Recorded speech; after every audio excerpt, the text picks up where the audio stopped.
Hello everyone, welcome to Agriculture Vision online platform. My self Sandeep Beniwal. आज की इस video में अपने भारतीय कृषि के इतिहास को कंटिन्यू करेंगे, जिसमें प्राचीन इतिहास के बारे में अपने कुछ बातें की थी और आधुनिक इतिहास के बारे में कुछ अपने बातें कर ली थी, कुछ बातें शेष थी जिनको अपने कंटिन्यू करेंगे। देखिए, अपने टॉपिक छोड़ा था आईसीआर की स्थापना से संबंधित। देखिए, सबसे पहले रॉयल कमीशन ऑफ एग्रीकल्चर एक कमेटी बनी और उस कमेटी का गठन कब हुआ, लिखते हैं 1926।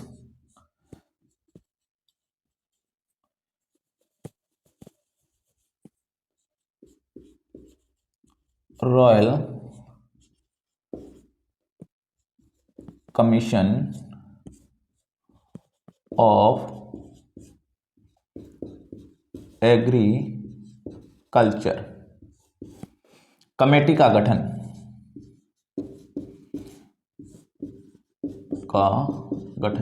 सबसे पहले इस कमेटी का गठन 1926 में हुआ। इस कमेटी ने क्या किया कि भारत की कृषि को सुधारने के लिए एक रिपोर्ट प्रस्तुत की। इसका निर्माण क्यों हुआ 1926 में, भारतीय कृषि को सुधारने हेतु इसका निर्माण किया गया। देखिए, मैं एक आपको इम्पोर्टेंट अनाउंसमेंट बता देता हूं कि एग्रीकल्चर विजन टीम ने कृषि प्रवेशक के लिए टेस्ट सीरीज शुरू कर दी है। यदि आप कृषि प्रवेशक की तैयारी करने के पर्पज से ये वीडियो देख रहे हो तो आप कृपया कर उस टेस्ट सीरीज को एक बार विजिट कीजिए और वहाँ पर 2021 में जो कृषि प्रवेशक का एग्ज़ाम हुआ था उसकी भी डॉक्यूमेंट फॉर्मेट में अपलोडेड है। वहाँ जाके आप कृषि प्रवेशक 2021 के एग्ज़ाम को देखकर प्रैक्टिस कर सकते हैं और आगे आने वाले 2023 में जो एग्ज़ाम होगा, संभावित है कि 2023 में वैकेंसी आएगी और इसका एग्ज़ाम होगा, तो उसके लिए आप हमारी टेस्ट सीरीज ज्वाइन कर सकते हो, जिसका चार्जेस फर्स्ट 51 स्टूडेंट के लिए 149 रुपीज़ रहने वाला है। तो डिस्क्रिप्शन में लिंक है, वहाँ से आप एप्लीकेशन को डाउनलोड कर उस टेस्ट सीरीज को ज्वाइन करके हमारा हिस्सा बन सकते हैं। चलिए, भारतीय कृषि को सुधारने के लिए इस royal commission of agriculture RCA की स्थापना की गई। आरसीए ने एक रिपोर्ट प्रस्तुत की। आरसीए ने एक रिपोर्ट प्रस्तुत की। कब की? 1928 में की। और इसके मुताबिक जब इसने रिपोर्ट प्रस्तुत की तो आईसीएआर, भारतीय कृषि अनुसंधान परिषद की स्थापना की गई। कब की गई? देखिए, ये इंपॉर्टेंट है, काफी बार परीक्षा में प्रश्न पूछा जाता है। 16 जुलाई 1929 की इसके आईसीआर की स्थापना की। देखिए, कभी कभार एक बार जब मैंने आईसीआर का एग्जाम दिया था उस टाइम प्रश्न पूछा गया था कि आईसीआर की फुल फॉर्म क्या होती है, आईसीआर का पूरा नाम क्या होता है। भारतीय कृषि अनुसंधान परिषद या Indian council of agriculture research इसकी फुल फॉर्म होती है। ठीक है, इसके बारे में विस्तृत वीडियो ये किस प्रकार से वर्क करता है अबाउट आईसीआर नाम से इसी चैनल पे आपको मिल जाएगी और आप वहां जाके इसे देख सकते हैं। देखिए, इसके बाद में एक और इतिहास में बात करते हैं तो ग्रेडिंग के लिए और पैकिंग के लिए एक अधिनियम बनाया गया था, जिसको वर्तमान में किस नाम से जानते हैं? एग मार्क के नाम से जाना जाता है। एग मार्क क्या होता है? कृषि में जो भी प्रोडक्ट होते हैं उनकी ग्रेडिंग और पैकिंग के लिए एक अधिनियम बना था। वो कब बना था? दूसरे पेन से लिखते हैं।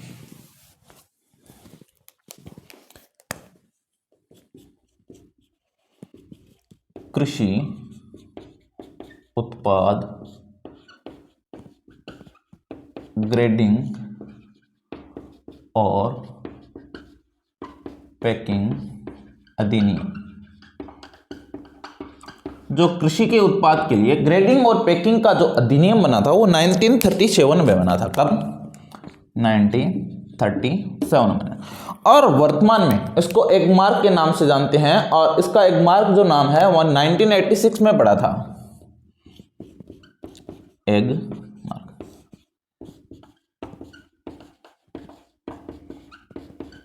कब पड़ा था? 1986 में। इसका नाम क्या हो गया? एगमार्क हो गया। अब यदि आगे की बात करते हैं तो बंगाल का एक आतंक पड़ा था। कहाँ का? बंगाल का। पहले अपने आयरलैंड का अकाल पड़ा था, अभी अपने पढ़ेंगे बंगाल का आतंक। बंगाल का जो आतंक था वो 1943 में पड़ा था। किस कारण पड़ा था? धान में पत्ती धब्बा रोग के कारण पड़ा था। देखिए पढ़ते हैं, बंगाल का अकाल। देखिए बंगाल का अकाल है वो 1943 कब पड़ा? 1943। कारण क्या था? धान में पत्ती धब्बा रोग के कारण। धान में पत्ती धब्बा, लीफ ब्लाइट रोग के कारण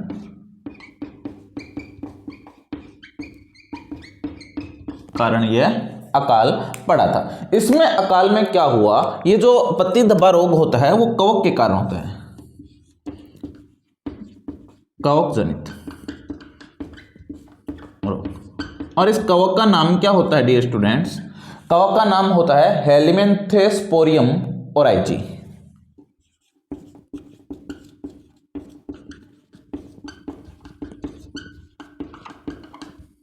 हेलिमेंथेस्पोरियम ओराइजी, इसका नाम होता है हेलिमेंथेस्पोरियम ओराइजी। ठीक है। और ये कवक जनित रोग होता है भारतीय। इसके बाद में यदि अपने इस अकाल के बाद में यदि बात करें तो भारतीय केंद्रीय गन्ना कमेटी, जैसे कि भारतीय केंद्रीय कपास कमेटी की स्थापना हुई थी, ICCC की स्थापना हुई थी, उसी प्रकार भारतीय केंद्रीय गन्ना कमेटी की भी स्थापना हुई थी। भारतीय केंद्रीय गन्ना कमेटी। देखिए Indian central sugar cane committee की स्थापना 1944 में हुई थी। कब हुई थी? 1944 में हुई थी। इसी प्रकार केंद्रीय तंबाकू कमेटी की स्थापना भी 1945 में हुई थी। भारतीय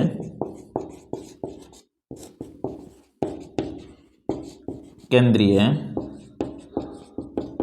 तंबाकू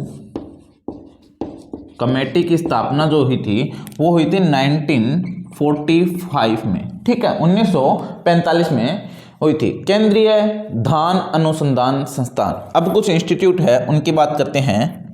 देखिए पेन चेंज कर लेते हैं।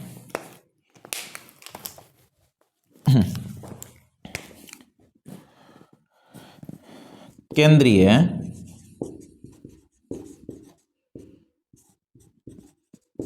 धान अनुसंधान संस्थान, central rice research institute, CRRI बोलते हैं। देखिए केंद्रीय का पूछा जाए धान का इंस्टीट्यूट तो कटक उड़ीसा में है। 1946 में स्थापना हुई थी, कटक उड़ीसा। उड़ीसा में कटक नाम का स्थान है, वहां पे इसकी स्थापना हुई थी। देखिए यदि धान की बात आ जाती है तो धान से संबंधित और भी इंस्टीट्यूट है तो उनकी भी बात कर लेते हैं। International rice research institute, international rice research institute, international rice research institute. इसकी स्थापना हुई थी 1960 में मनीला फिलीपींस में। 1960 Manila Philippines.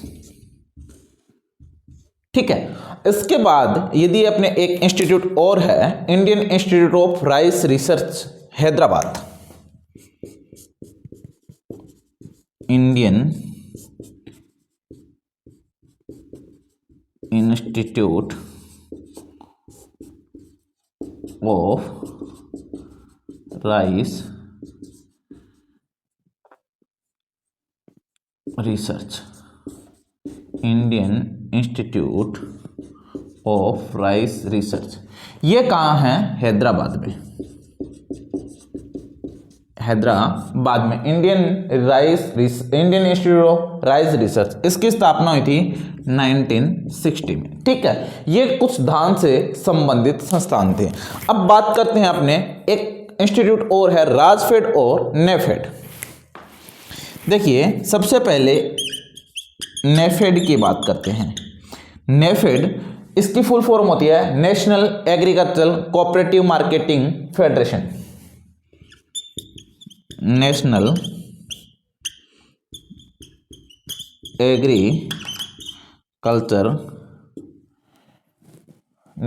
Agriculture cooperative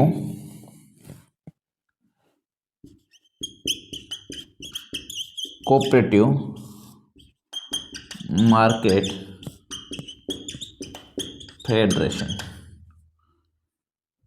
federation.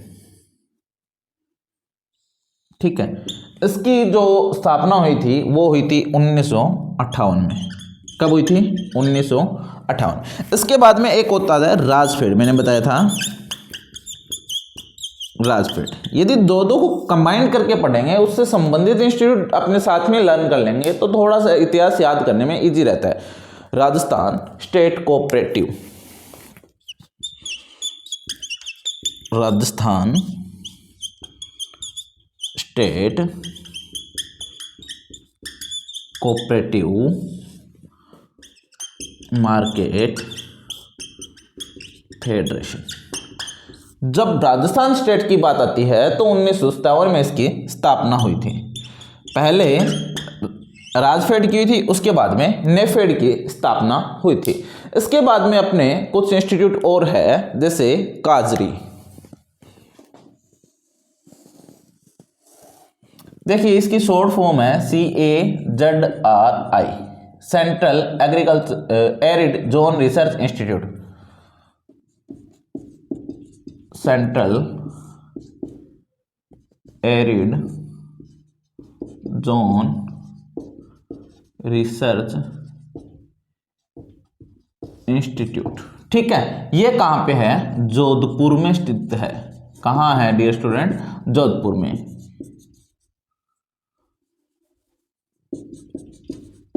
आफरी, इसके बाद में आता है AFRI, central arid zone research institute Jodhpur में है। 1957 में स्थापना हुई थी। और इसके बाद में आता है आफरी, इसकी स्थापना हुई थी 1985 में। और इसका फुल फॉर्म है शुष्क वन अनुसंधान संस्थान। 1958 और इसकी स्थापना 1957। केंद्रीय शुष्क वन अनुसंधान केंद्र। ठीक है, केंद्रीय शुष्क वन अनुसंधान संस्थान, केंद्रीय नहीं है, सॉरी, शुष्क वन अनुसंधान संस्थान। केंद्र नहीं, सेंटर नहीं है, इंस्टीट्यूट है।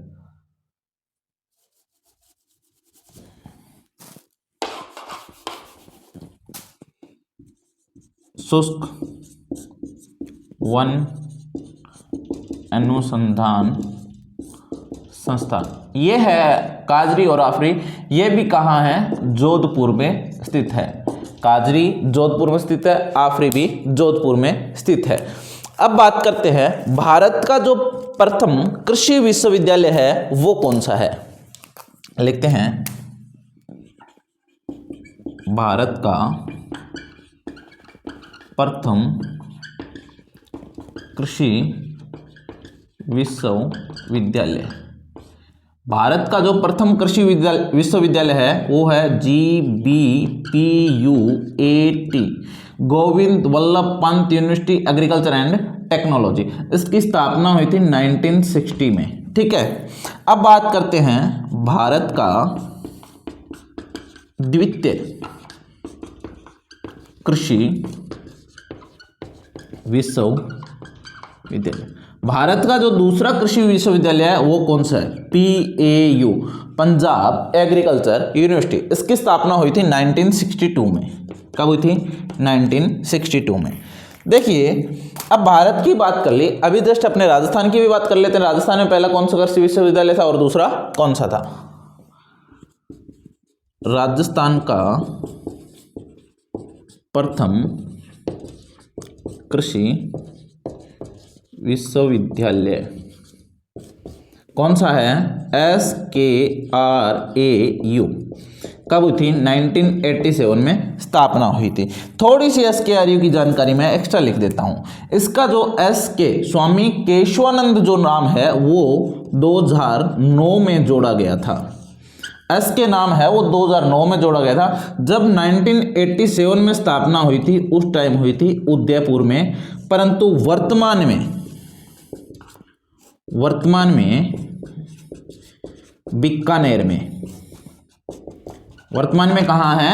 बीकानेर में है। अब बात कर लेते हैं राजस्थान की दूसरी कृषि विश्वविद्यालय की। राजस्थान का यहां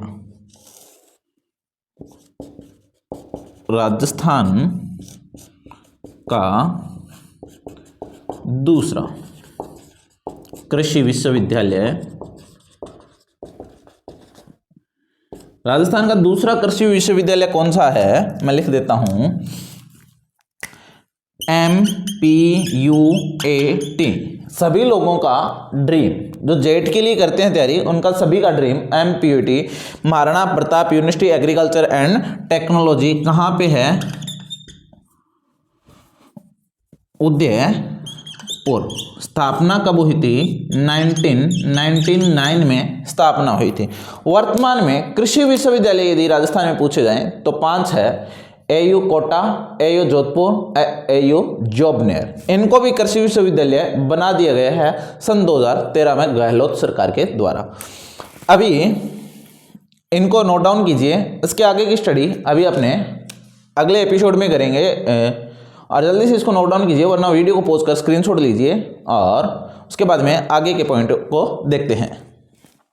हाँ जी, आगे अपने देखते हैं कि जो कृषि में जो अपने को MSP मिलता है, MSP क्या होता है? मिनिमम स्पॉट प्राइस होता है, वो अपने को मिलता है किसानों को, मतलब सरकार को। अपने बोलते हैं ना कि फसलों को सरकार को तुला दी, तो वो किस प्रकार से मिलता है, वो कौन जारी करता है, कब जारी करता है, कैसे जारी करता है और कब से स्टार्ट किया गया था? देखिए सबसे पहले जो था वो कृषि मूल्य आयोग ACP के नाम से था।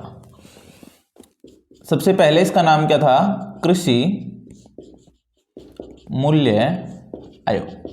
अब आपसे पूछा जाएगा कृषि मूल्य आयोग या ACP की स्थापना कब हुई थी? यदि स्थापना की बात करें तो 1965 में हुई थी और इसका नाम क्या कर दिया? परिवर्तन कर दिया, नाम को चेंज कर दिया। और नाम को चेंज करके क्या किया? कृषि लागत एवं मूल्य आयोग।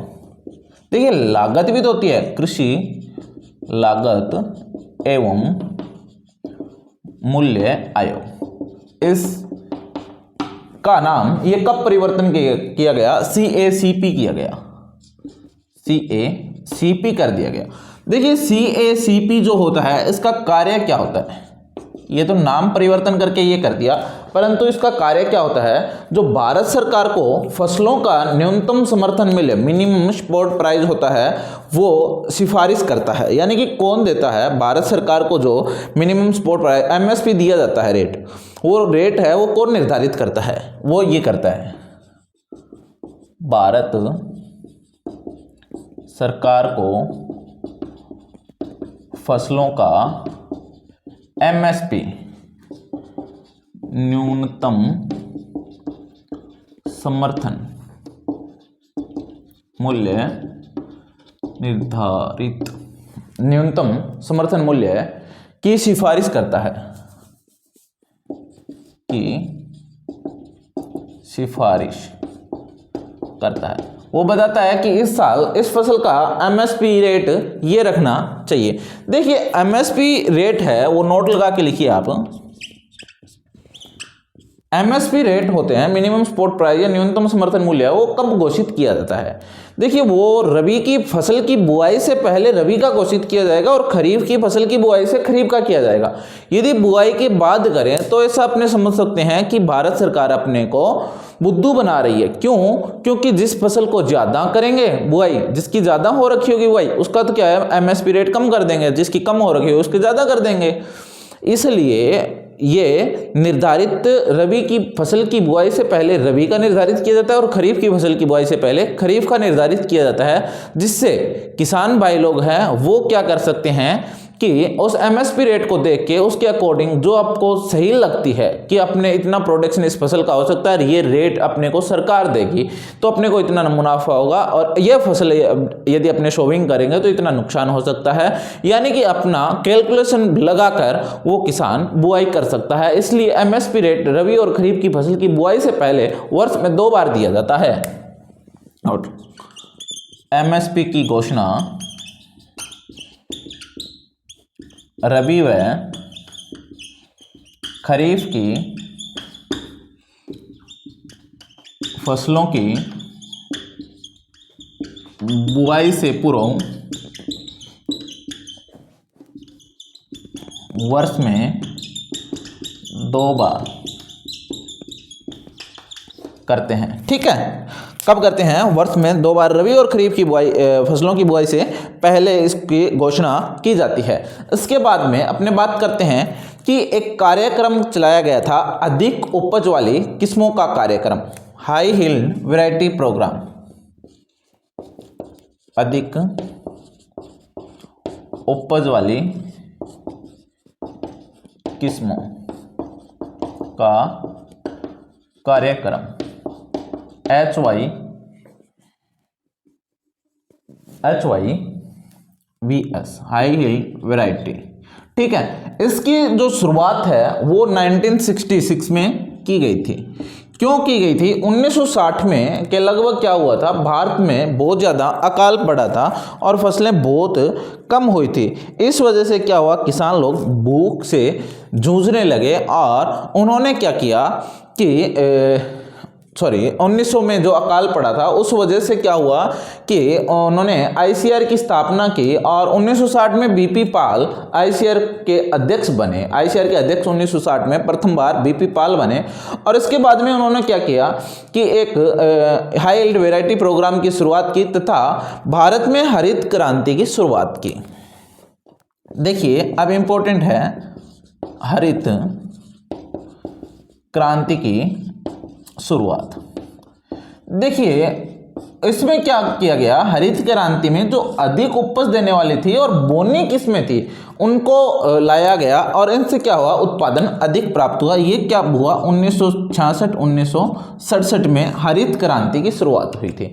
देखिए बहुत सारी अपने राजस्थान में और भारत में बहुत सारी क्रांतियां हुई थी, उनको क्या है अलग अलग नाम दे दी, लाल क्रांति, हरी क्रांति, पीली क्रांति, काली क्रांति, गोल क्रांति, चौरस क्रांति, ऐसे बहुत सारे नाम दे दिए। इनकी डिटेल भी अभी अपनी पढ़ेंगे। सबसे पहले अपने जानकारी लेते हैं हरित क्रांति के बारे में। तो हरित क्रांति का सबसे पहला और मोस्ट इंपोर्टेंट क्वेश्चन जो बनता है वो बनता है कि हरित क्रांति की शुरुआत कब हुई। हरित क्रांति की शुरुआत 1966 और 1967 में हुई। देखिए हरित क्रांति के जनक, अब प्रश्न आता है हरित क्रांति के जनक, फादर ऑफ ग्रीन रेवोल्यूशन, हरित क्रांति के जनक। देखिए हरित क्रांति के जनक यदि डायरेक्ट क्वेश्चन पूछा जाए तो इसका उत्तर होगा NE. Borlaug, doctor NE. Borlaug. यदि थोड़ा सा घुमाया जाए कि भारत में हरित क्रांति के जनक कौन है, भारत में हरित क्रांति के जनक, यदि भारत नाम आ गया तो अपने को लिखना है doctor M S. Swaminathan, doctor M S. Swaminathan हरित क्रांति के भारतीय जनक है। यदि सीधा पूछा जाए हरित क्रांति के जनक तो डॉक्टर एन.ई. बोरलॉग लिखना होगा। और यदि विश्व में भी पूछा जाए विश्व में हरित क्रांति के जनक कौन है तो भी डॉक्टर एन.ई. बोरलॉग आएगा। हरित क्रांति शब्द किसने दिया? यह बहुत फेवरेट क्वेश्चन है। तो हरित क्रांति शब्द विलियम्स गोड ने दिया, डॉक्टर विलियम्स गोड ने दिया। ठीक है, इसके बाद में यदि प्रभावित फसलें पूछी जाए कि हरित क्रांति कौन कौन सी फसलों के लिए था, तो मुख्य रूप से खाद्यान्न फसलों के लिए था। प्रभावित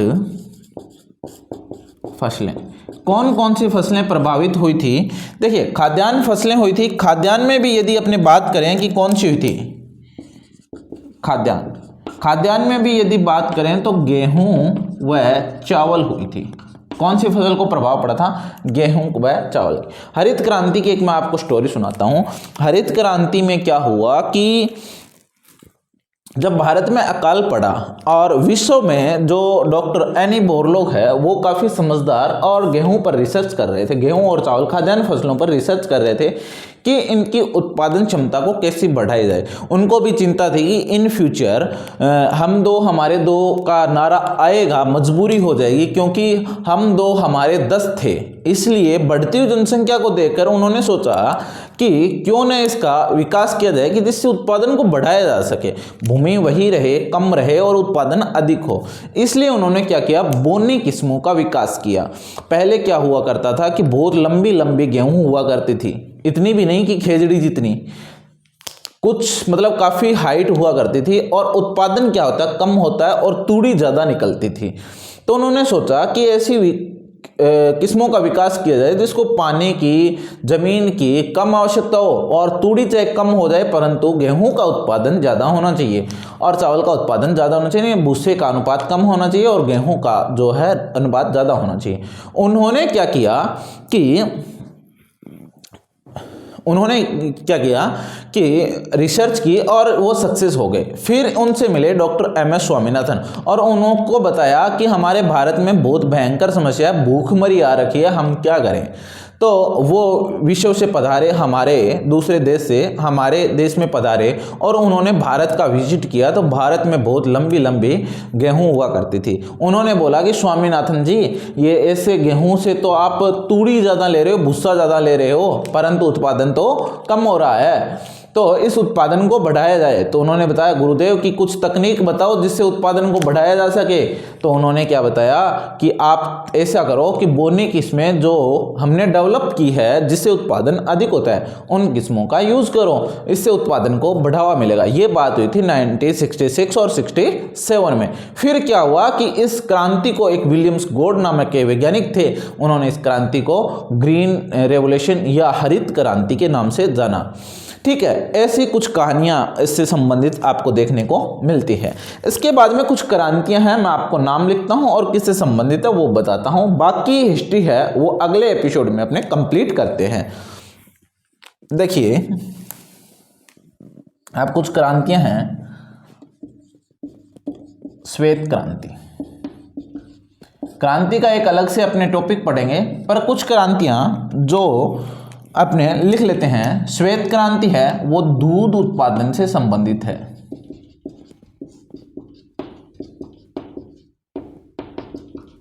और इसके जो जनक है वो है डॉक्टर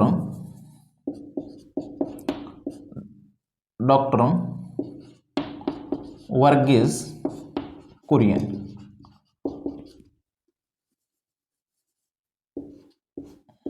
इसके बाद में अपने अगली क्रांति है उसको पढ़ते हैं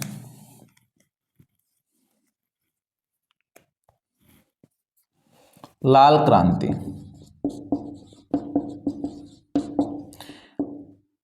भूरी क्रांति, पीली क्रांति। ठीक है, लाल क्रांति टमाटर उत्पादन से, भूरी क्रांति उर्वरक से, पीली क्रांति है वो है सरसों उत्पादन से, नीली क्रांति, नीला क्या होता है, पानी का रंग होता है और पानी में क्या होती है, मछलियां होती है। तो ये किससे था? मछली उत्पादन से।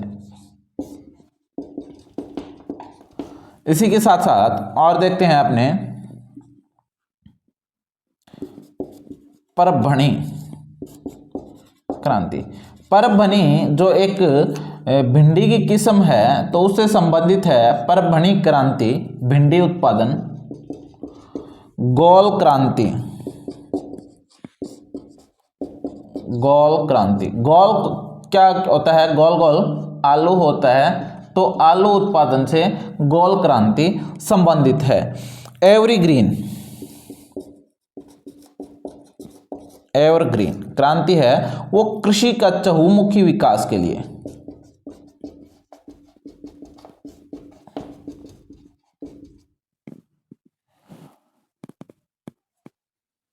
ठीक है, ये सारी कुछ क्रांतियां थी और कुछ भी क्रांतियां हैं वो अपने एक अलग वीडियो में पढ़ेंगे, सारों का जनक पढ़ेंगे और अपने पढ़ेंगे कि ये क्रांति किससे संबंधित है, उसका जनक क्या है और उसका क्या प्रभाव पड़ा था। श्वेत क्रांति का काफी विवरण दिया हुआ है कि इसके 3 स्टेप हुआ करते थे। डॉक्टर वर्गीस कुरियन थे, कौन से स्टेप में सबसे ज्यादा दूध उत्पादन हुआ था, किसमें महिलाओं की भागीदारी सबसे ज्यादा रही थी।